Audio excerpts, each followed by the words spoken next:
नमस्कार. श्री स्वामी समर्थ. श्री गुरुदेव दत्त. आज शुद्ध पंचमी आहे.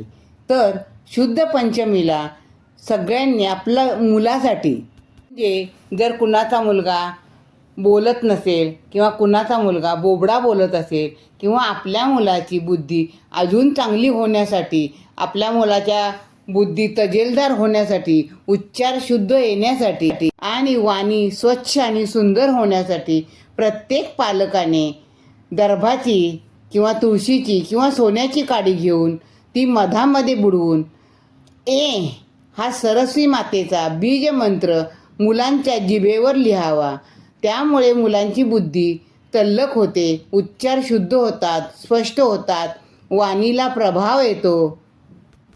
हा उपाय तुम्ही दिवसभरात केव्हाही करू शकता. हा उपाय तुम्ही नक्की करून बघा आणि त्याचा अनुभव घ्या. श्री स्वामी समर्थ.